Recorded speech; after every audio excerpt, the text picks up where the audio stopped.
Hello and welcome to Mind Blowing 13. My name is Siobhan Lyon. And I'm Paul Gill, and in the episode today, we're asking the fundamental question, are people stupider? Because of the internet, not just stupider in general. And my contention is that they are. And even the word stupider, is it a proper word? No, I don't think so. What do you think? Well, we could Google it. We could Google it to find out. Yeah. No. And you guys are going to comment down below and let us know what you think about that word. When I was a kid, Siobhan, the local schoolmaster, I remember him calling to the house. He was trying to make a few bob on the side. Maybe they weren't paying him enough, but he was selling an encyclopedia. I don't know, it was a World Book or some of them, yeah. And you'd buy these, and it was a volume of, I think it was 24. Yeah. Big, thick, chunky books. And I don't even think we had a bookshelf, never mind the intelligence to absorb all the information that was in it. But and you pay them off, or whatever. But when you read something in one of these encyclopedias, it was perhaps out of date by the time you read it, because it took so long for that to be printed and then got here. But I suppose I'm going to contradict myself now, because I suppose the world wasn't as fast moving then, so maybe it wasn't as out of date. Things are moving really fast. Longer for it to be out of date. But you had to read stuff and you had to retain it in your head, whether it was for an exam or whether it was just for information or a quiz. You had to retain it. Now you don't. You don't have to hold anything in your head. You don't even have to memorize. Like if I want to go from here to A to B, Google will tell me how to go from A to B. I don't have to. Google Maps. When was the last time somebody stopped you and asked for directions? Oh God, years. Do you remember, like, Cara years ago? I know somebody comes into Clara and they're like, "Oh, am I heading for the right?" There's probably no internet, Clara, or whatever. Oh my God! So they're desperate. They have to ask some of the locals. Would you believe the person that stopped actually did lose connections? See?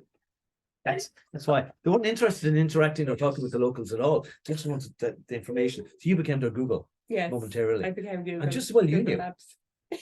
But you didn't have to retain that information.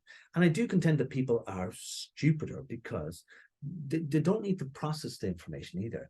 Not only do you not need to retain it, but you don't need to do anything much with it after that. Well, I have to disagree in one way, because I have done so many exams where I don't remember now what the heck I studied. I haven't a clue. I could not tell you what date, what the theory was, about the person who came up with the theory. Some of them I remember, or if I read a book, for example, I don't remember the name of the book or the author. Most people who read books and they retain all the information to do it. I can tell you the story. I can tell you. But you like me, the meat and the sandwich, as I said with me. I just want, give me the nugget. In that.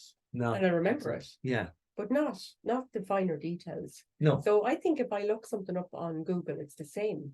If I read a book, if I have a tangible book in my hand and I read it, it's the same. It's something. But would you remember if you Google something and it comes up with and you kind of, oh yeah, I must have Googled that before. It's familiar to me. Not unless I had to remember it. But I think you'd know if you read the same book before. Yes, I would. I'd remember that, all right. But if I read a book on Google, I'll remember it too. Yeah. It's like but you take time to read the book. You don't get it. I've an app that will summarize books, so I can get humongous. It's Blinkist. A lot of people listen to it. It'll somebody reads the book for you, and then they'll give a summary, the key points in the book. So you can get through a lot of books this way. And I listen to it while I walk in the morning, and then if you hit on a particular interesting book, I'll get that book on Audible. Okay. So that's something you want to look at in more detail. Yeah, I want more detail, not just the key points. But I think what you're talking about is when we search things up. So like, what date was such a thing, such a war? Need to know that. When did Columbus find out the world wasn't flat? Like, but that's a neat myth. That's a myth. No, they actually knew well before that the world was a globe. Right. But they kind of just put that out there to make Columbus's voyage even more extraordinary than it was. And he didn't even discover America. The Vikings have been there 1,000 years before him. Yeah. I think that's so interesting, isn't it? Yeah. Like, I know it happens to us in counselling. It's whoever has the most money to pile into the research. They're the ones that are recognised, like Freud, Jung, all them. They were really wealthy people, then they become the gods of psychotherapy or particular. So you're saying nobody's ever going to listen to us? Never. Right. Okay. We're not rich enough yet. There's no point in continuing. But we have to continue because you see, we're going to get rich. This is it. Then everybody will listen to Paul and Siobhan's theory, right? Even though we disagree regularly. In a previous video, I talked about augmented reality and the way it's become a feature of our life. You're going to get that more and more of the scientists are actively pursuing whether we can upload our minds to the internet. And it's not just science fiction anymore. They're actually thinking this might work and this might work and whatever. And with you know, you see science fiction films like where somebody is a cyborg and they got like, you know, bionic hands and arms and whatever. That is becoming more and more a reality. It is, where they can have limbs that will interact with the nervous system of the body. So with ChatGPT and stuff like that, you tell it the way you want it to respond. You tell it to create an article. You tell it, you know, talk to me as if you're Albert Einstein or whatever. But even the skills of reading and writing will not be required in generations to come. Because if you can just talk to a computer, tell it, you don't need to type. I mean, that's cumbersome. Already, you can just, you know, dictate. Do you remember like a Star Trek they used to have that, you know, where they just talk to the computer? Have you ever seen that? It's amazing. And I remember they did a time travel thing in Star Trek. I think it was one of the movies where they had to bring these whales back to Earth because the whale population was becoming extinct. And the guy, I forget his name, the engineer guy was trying to talk to the computer, but the computer was of 1980, so you know you have to actually type the thing up. But anyway, you won't need to read because the computer will be able to read for you and tell you. Yeah, like this app does for me. It'll tell you the book goes. I won't need to be able to write or type. It becomes they're like prehistoric skills. So we don't need to go forward. And then with us interacting more and more with computers, like there's no reason why you know they can put things into people's heads. They've even, I think they've got an artificial eye now that will allow people to see. Wow. But it is evolving all the time. And I think like when you're talking about the information we put into Google, I mean, this is massive, like for Facebook and for your marketing, targeting people, like they know everything about us. So what Elon Musk actually was talking about this in recent times, where we put all the information about ourselves and our likes and dislikes into a computer. So it goes into Google, it's being recorded, or it goes into Facebook or Instagram or whatever platform you're using, and they're recording that. So really, AI is collecting the collective intelligence of all people. Yeah. So computers will absolutely be more smarter than we are. More smarter. I think that's a good word as well. Instead of more stupider, right? It's becoming more smarter, and we're becoming more smarter. It's smarter. It's like Terminator, isn't it? Like with the world where the computers take over the world, the intelligence takes over the world. We're sending, like you can even like do that with emails. You know, you can send an email back to yourself in 5 years' time. Right, you can, you can. Yeah. Write a letter to yourself in the future. I do that in therapy with people lots of times. Do you think though that the world's like, when you think of the internet connections we have, and now they're talking about like generations of phones to come, you'll have no internet lag or nothing. Like we 5G at the moment, we'll have 6, 7, 8, you know, whatever. We'll have satellite phones, you know, computers and everything will become such a part of our lives. And you can even have like virtual friends now. This could be handy for people who live alone or elderly people. Absolutely. That they'll be able to do. I don't know whether it's going to be a holographic person or whether it's just going to be a voice like, you know, Siri is or Alexa. You know, and this friend will be able to tell if you fall, if you bang your head, if you're breathing, if you stop breathing, if you need help. And there's a lot of positive things to that. But when you think, and this is something that I had a dream about one night, that the world becomes so technologically advanced, the planet itself is also that it becomes virtually like a brain itself. Instead of having an earth floating in space, we have a brain floating. And that this brain then could possibly communicate with other brains that are out there in the universe as well, different dimensions. I know, and I'm not taking any drugs, and I should be probably, but this is the way I think anyway. I'm kind of way out there. Anyway, but is that not what our pineal gland is for? That's like our antenna. Well, in the future, you won't need that. Well, why not? Because you'll have, you'll have an artificial one. You'll have a computer one. I don't want an artificial one. You'll be able to upgrade it every year. You'll be able to get an upgrade if you can afford it. And if you can't, you're just going to be dealing with I like my own head and brain, and you won't need it. You won't need it. You were talking about like having an avatar to represent you. Like, you know, there's no reason why, you know, in the future, cosmetic surgery. So I know it's a different thing, but you can change how you look. Yeah. They can do face transplants. Can they? They can. They've done it for burn victims and people who've been damaged, and they've been able to do that for years. Wow. Yeah. So it's a little bit odd. Yeah, but that freaks from what me I've out, to be honest. seen of it, that the face that you get, it's from a dead person, obviously. But when it's put onto your face, it doesn't look exactly like them because the muscles and whatever the structure of your face is slightly different. Yeah. So it'll stretch it or whatever. But you can augment your body anyways. Wow. In so many ways. Yeah. That there's no reason why people would stop and say, well, if I could get a computer chip or something that would make my arm 10 times stronger than it is now. I mean, you've got these exoskeletons that people can wear. Wow. They can wear just stick your hands into it. Like. Yeah, there's that, and you can lift heavy objects and walk around. And all this. And even they were talking about going back to the moon in 2025.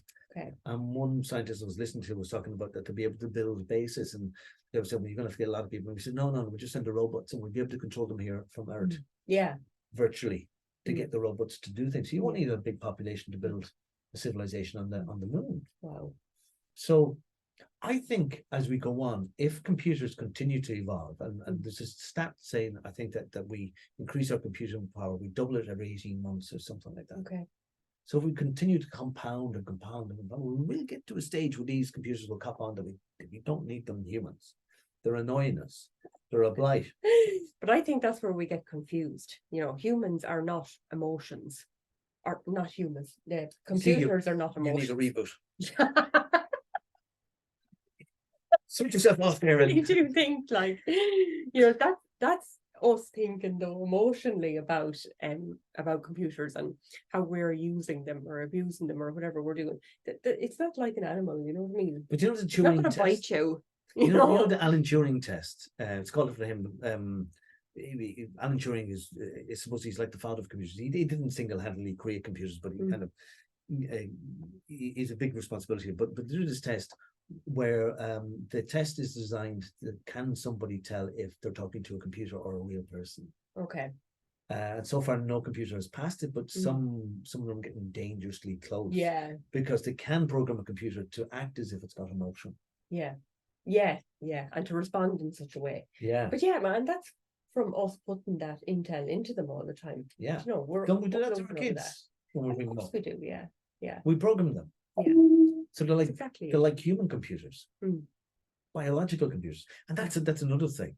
That they are able to tinker around with. This is why I spend all my time. I can punch information into Paul. Yeah, you can Google. Use me. That they're talking about making organic computers, that cells that will be able to communicate with each other the way not cells, but circuit boards in computers will. Oh, really? So you can build a biocomputer. So it is alive. It is actually alive. Oh, that's weird. I'm just going to use mycelium or something. Use anything. So the same way that you've got your nervous system as a network throughout your whole body, and it connects your brain and tells you everything you know, that they are on the verge of doing this, which would be amazing. I thought they were doing that using electronics already. You know, the way you have your main frame and then it sends out the signals. And it's the same with phone connections and internet and all of that. It's just a different way. It's using electronics to do that, or electrical pulses or signals. Yeah, but what if you could have a computer that moves around? You know, like in these science fiction things that we see, computers that are probably indistinguishable from humans eventually. Yeah, they have a couple of scary ones that look like.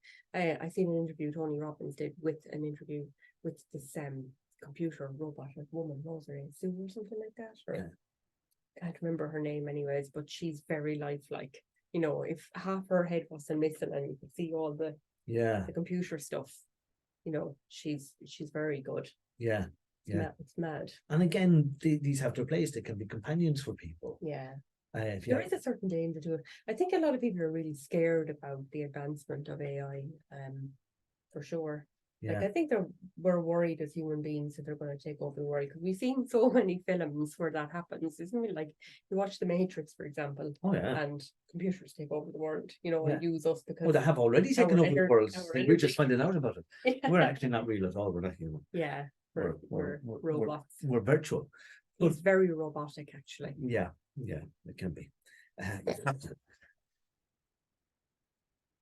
But I'm fascinated about this because like it's I don't know, it was back in the 1980s where I think Deep Blue was the first computer that it played.